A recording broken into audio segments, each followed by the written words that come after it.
Tengo el gran gusto hoy de presentarles al doctor Arturo Valenzuela, quien ha tenido una infinidad de cargos importantes en el gobierno de Estados Unidos. Así que muy bienvenido, profesor. Un muy gran placer, gracias por pasar a mi casa a visitarme. No, al contrario, es un gusto y un honor y cabe decir que aparte que fue mi profesor y es profesor de la Universidad de Georgetown, pues también he tenido el gran privilegio de trabajar con él y de aprenderle todo y mucho de lo que sé, así que es un honor estar aquí con usted otra vez, doctor. Bueno, gracias de verte y hace un poco frío aquí en Washington, Ay, sí, está pero congelando. en todo caso estamos viendo si efectivamente podemos transitar esta semana con éxito para salvar la democracia norteamericana. Y justo eso es lo que le quería preguntar, doctor. A ver, ha sido uno de los ciclos electorales más complicados, me parece que en la historia de Estados Unidos. ¿Cómo ve en este momento la toma de posesión, ya la inauguración presidencial a 2 días del 20 de enero? Bueno, mira, yo creo que no cabe ninguna duda, obviamente, que el vicepresidente Biden va a ser el presidente electo esta semana. A pesar de todo lo que hizo el Partido Republicano y muy especialmente, obviamente, el presidente saliente para tratar de desestimar la votación, inventó una cantidad de cosas inaceptables, de que se había robado el voto y francamente eso no les resultó, le salió incluso el tiro por la culata al final aquí con este ataque burdo en contra del Capitolio de los Estados Unidos. Así que yo creo que vamos en la dirección adecuada y las encuestas que están saliendo hoy día están mostrando, Lila, de que efectivamente este presidente probablemente va a salir de la presidencia con los grados de aprobación más bajos de todos los presidentes recientes en los últimos tiempos, pero desde Eisenhower e incluso antes. Así que francamente le ha ido muy mal en esto. El problema que tenemos es que el Partido Republicano sigue bastante dividido todavía. Sí. Hay sectores en el Partido Republicano que están en otra, pero el partido se está viniendo abajo hasta cierto punto, porque la verdad de las cosas es que la sociedad no está en esto. La sociedad norteamericana es una sociedad cambiante. Y este dicho, bueno, cuando hablamos de reaccionarios, ¿a qué nos referimos?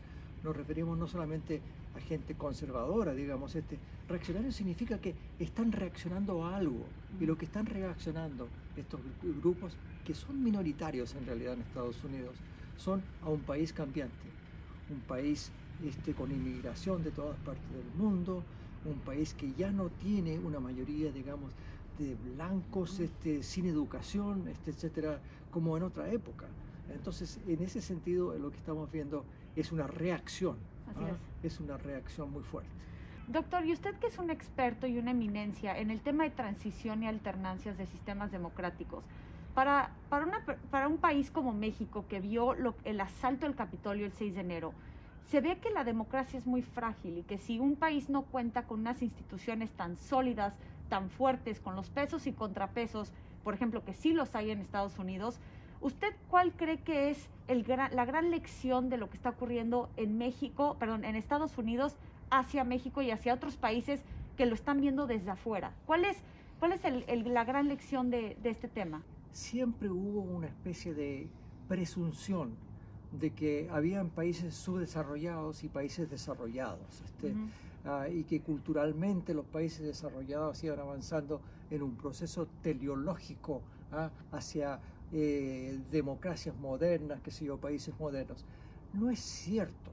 O sea, lo que es cierto es que los desafíos que pueden surgir en cualquier momento con los cambios que ocurren en el mundo son permanentes. Y lo que hay que hacer efectivamente es cuidar y salvaguardar la democracia en todo momento. Así que eso yo creo que es la lección más importante, que incluso un país que ha tenido una tradición muy fuerte democrática, con sus altos y bajos, como hemos visto también en toda esta época, la voluntad de tratar de quitarle los votos a los afroamericanos, insultar a inmigrantes y todo lo demás ha sido terrible. Y en ese sentido tenemos que estar todos nosotros pendientes, efectivamente, de ir fortaleciendo nuestras instituciones. Entonces, esa es una lección que puede dar Estados Unidos. En otro momento Estados Unidos decía, mire, nosotros somos el país mejor. Francamente, no reconociendo obviamente los problemas que hemos tenido. Pero termino con esta reflexión. Hasta cierto punto yo tengo la confianza de que lo que hemos visto también esta semana es que la democracia norteamericana está resistiendo. Así es. El hecho de que más de 60 juicios se le hicieron en todo el país, tratando de desenmarcar la voluntad de la población, fueron rechazados por los jueces, y jueces republicanos. Y yo le tengo mucho más, hasta cierto punto, aprecio también a todas aquellas personas que son miles y miles de personas que estuvieron trabajando día y noche por días y días y días, contando votos, tanto republicanos como demócratas en todos los estados, y que cuando salieron los resultados finales avalaron la votación. Y a lo mejor lo más impresentable de Trump antes de lo que pasó en el Capitolio fue sus llamadas personales, amenazando a republicanos, pidiéndoles que buscaran votos para que él pudiese ganar. Entonces esta gran mentira, digamos, de ellos ha sido una mentira que ha sido claramente desenmascarada también. Así que en ese sentido hay que tener cierta confianza de que las instituciones han funcionado, pero eso también significa que tenemos que estar alerta hacia el futuro, porque construir la democracia es un proceso que sigue para siempre. Ahora, profesor, ¿usted cree que un líder populista antidemocrático es capaz de tumbar un sistema democrático? Miren, claramente que sí, y hasta cierto punto los próceres de la democracia norteamericana en Estados Unidos estaban preocupados por eso. Por eso que hasta cierto punto tienen toda esta cosa de los chequeos entre instituciones. ¿Por qué insistieron en que el Poder Judicial fuera independiente? ¿Por qué insistieron que el Congreso y la Presidencia también fueran instituciones independientes? Porque le tenían miedo a la plebe, le tenían miedo, francamente, a la posibilidad de que una mayoría podría efectivamente derrumbar un proceso democrático. Y eso se ve incluso en la propia convención de 1787 y hasta cierto punto en los famosos documentos de los Federalist Papers y todo lo demás se ve ese tipo de cosas. Así que una preocupación de que efectivamente, y de cierto, porque si de repente llega un líder mayoritario, que se cree que está por encima de todo, y que a lo mejor mucha gente lo buscó porque estaban mal, estaban angustiados o todo, pero entonces lo que están buscando no es necesariamente que las instituciones funcionen, sino que alguien venga y los salve. Buscan un salvador, y cuando buscan un salvador, ¿qué pasa? Los salvadores a su vez entonces son la peor receta para la continuación de las democracias, porque los salvadores creen que pueden ir desarmando las instituciones, efectivamente. Y yo que he trabajado mucho sobre temas del quiebre de la democracia en mi propio país, en Chile, eso ocurrió. Mi libro sobre el quiebre de la democracia en Chile ha sido un libro que se ha citado mucho en este momento, y yo sigo mucho en ese tema como académico, justamente por eso. Y los momentos más difíciles justamente son cuando de repente es la mayoría la que efectivamente aplaude una destrucción de la democracia que permite efectivamente que no puedan surgir a la larga mayorías futuras. ¿Por qué? Porque si tú te vas contra los derechos fundamentales de expresión, de libertad de prensa, de asamblea y ese tipo de cosas, hoy en día esos sectores que pueden ser las mayorías futuras se vienen abajo, y se viene abajo la democracia también. Así es. Ahora, profesor, usted que trabajó en el gobierno de Clinton, en el gobierno de Obama, que estuvo muy cerca de México, ¿qué le espera a México con la llegada de Biden? ¿Qué se puede esperar en la relación bilateral? Bueno, yo estuve a cargo efectivamente en el primer gobierno del presidente Clinton por una de esas cosas del azar de la vida. Yo no tenía ninguna intención de entrar al Departamento de Estado, ni tampoco de efectivamente trabajar sobre un tema como México. Me pidieron que trabajara efectivamente cuando yo me había cambiado recién a la Universidad de Georgetown, de la Universidad de Duke en Carolina del Norte, y lo que me buscaron fue para trabajar en la ayuda internacional de Estados Unidos. en temas de fortalecimiento de democracia y todo lo demás, pero por una cosa y otra me pidieron que efectivamente pasara al Departamento de Estado. Habían pasado 14 años de gobierno republicano, Lira, en ese momento, así que les faltaba alguna gente, no era una situación muy distinta a la de hoy, cuando efectivamente hay una cantidad de gente muy preparada que van a entrar al gobierno de Biden. Entonces en ese momento me pidieron que me hiciera cargo de la relación con México, y como subsecretario adjunto a cargo de la relación con México, vi muy de cerca todo este tema. Y no me cabe ninguna duda, con la experiencia que tuve en ese momento cuando hicimos el NAFTA y todo lo demás, de que la relación con México es una de las relaciones más importantes que tiene Estados Unidos en el mundo. La frontera con México es una de las fronteras más importantes del mundo, sin duda. Y lo que se construyó efectivamente en América del Norte fue una gran cosa, francamente, también. Esta región con NAFTA y todo lo demás, y perfeccionando también a lo mejor a NAFTA, al tratado, al TLC de América del Norte, para no hablar en inglés, dejó que América del Norte pasara a ser una de las zonas más competitivas del mundo, efectivamente. Con la gran crisis de los 2008, lo que le corresponde al presidente Obama de tratar de rescatar. ¿Qué pasa con la peor recesión que hemos tenido desde la Gran Depresión? Ahora estamos en otra. Se salva América del Norte en gran parte por el poder, digamos, de la interlocución, de las cadenas de valores y de producción que se habían creado en América del Norte, entre ellas la industria automotriz. Y fue el vicepresidente Biden en ese momento que estaba a cargo efectivamente de esas cosas. Así que a mí no me cabe ninguna duda de que es una relación importantísima. Ahora, está muy difícil en este momento, el hecho de que no se haya reconocido a tiempo, por ejemplo, la victoria del vicepresidente Biden. Creo que cayó muy mal, efectivamente, y que efectivamente hayan signos contrarios a este tipo de cosas.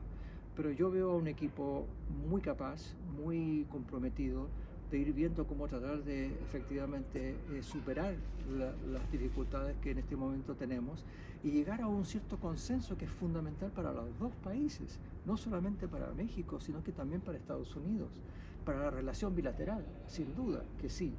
Así que esperemos que eso se puede hacer efectivamente mucho mejor si efectivamente tenemos la seguridad de que haya Estado de Derecho a los dos lados, que efectivamente haya cooperación, y que los terribles problemas que tiene México en cuanto a inseguridad ciudadana y todo lo demás se vayan mejorando, y eso requiere efectivamente también un esfuerzo por parte de México de ir superando también sus instituciones. Ya no puede Estados Unidos dar una clase magistral sobre la importancia de instituciones por la fragilidad también de las instituciones acá.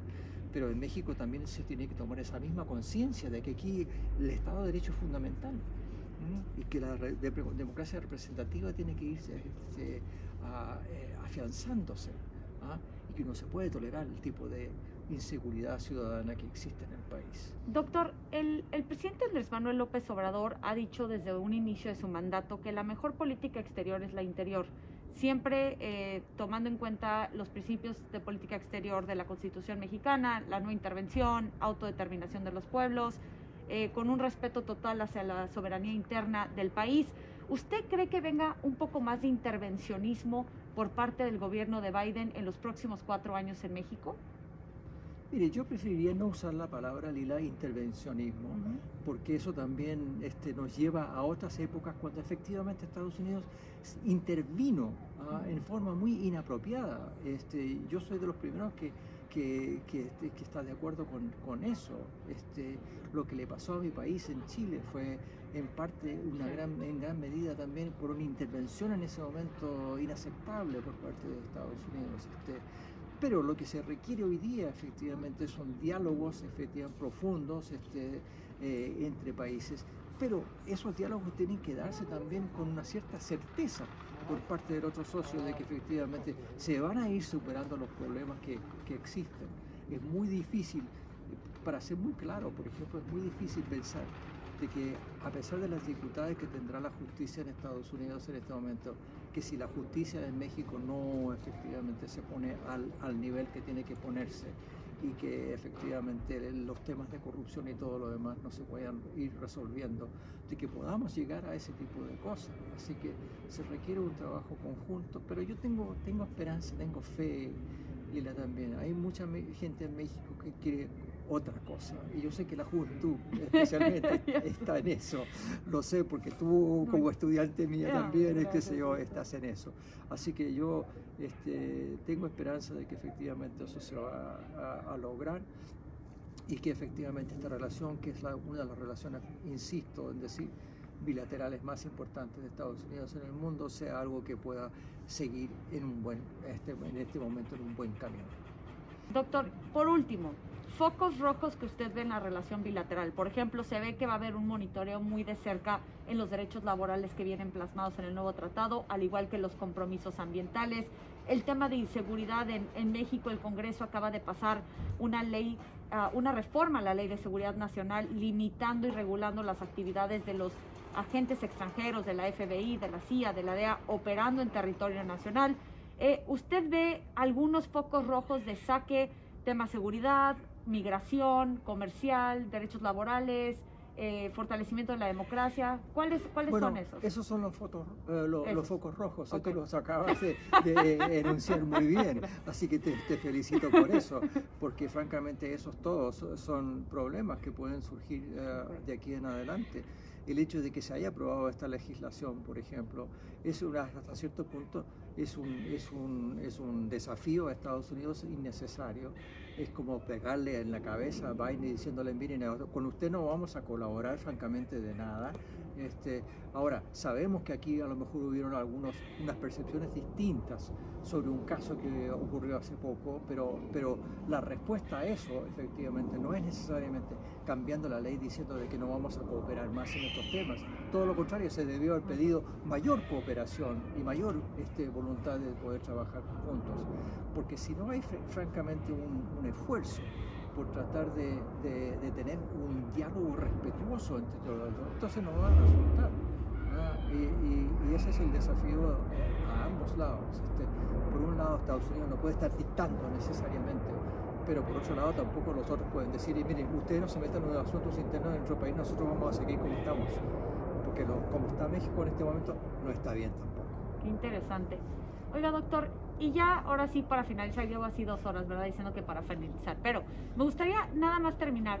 ¿Cómo ve el caso del general Cienfuegos en cuanto a la relación bilateral, ¿no? Lo detienen en Los Ángeles, lo regresan a México con esta idea por parte del Departamento de Justicia que se le iba a investigar en la Fiscalía General de la República, y acaba de salir el presidente Andrés Manuel López Obrador a decir que queda completamente exonerado. ¿Usted cómo lo interpreta? Bueno, eso también es un error. Es un error porque lo que debió hacer es respetar, aún si uno podría decir estamos en desacuerdo, pero todavía obviamente no se ha investigado el asunto a fondo.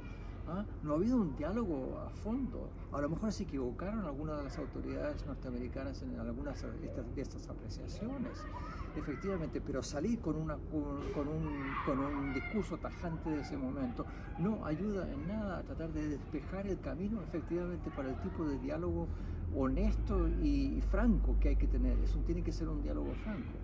Francamente, Lila, a mí también me tocó, cuando estuve a cargo de la relación de Estados Unidos con México, momentos muy difíciles. Para mí empezó en el 93, a fines del 93, y siguió hasta el 96, y después cuando regresé a la Casa Blanca, en el 99 al 2000. Yo me recuerdo y no quiero ni mencionar nombres, pero voy a mencionar uno, Gutiérrez Rebollo. Estas cosas pasan y han ocurrido antes. Y francamente tenemos que hacer algo distinto de amenazar a un socio que tú estás buscando efectivamente con el cual estás buscando desarrollar una relación de confianza. Doctor, muchísimas gracias por esta entrevista. Aparte de que usted ya sabe que es un mentor para mí, un ejemplo a seguir. De verdad le agradezco enorme su tiempo, por invitarme a su casa y por estar aquí con todos nosotros. De verdad yo creo que va a ser muy, muy alentador escuchar todo lo que tiene que decir. Y muchísimas gracias, de verdad, doctor. Bueno, francamente, estoy esperando el momento de poder irme a México porque me estoy entumiendo demasiado aquí en Washington, hace mucho frío y francamente añoro efectivamente. Además que me encanta el país, te voy a decir francamente, me encanta por lo bello que es, me encanta por lo artístico que es, me encanta por la generosidad de mucha gente, la cosa familiar, todo. Hay cosas que son muy valiosas, te fijas, pero también obviamente que hay cosas que requieren un cambio muy grande. Así que yo te aliento a ti y a todos los de tu generación que por favor trabajen juntos, porque ya ahora hasta cierto punto nos tocó a nosotros, de mi generación, no dejar un legado demasiado fuerte y demasiado bueno. Gracias, así que doctor. son ustedes que son el futuro. Así que te deseo mucha suerte y le deseo mucha suerte a todos mis colegas, amigos en México y procuremos de tratar de efectivamente de construir algo mejor. Muchas gracias, doctor.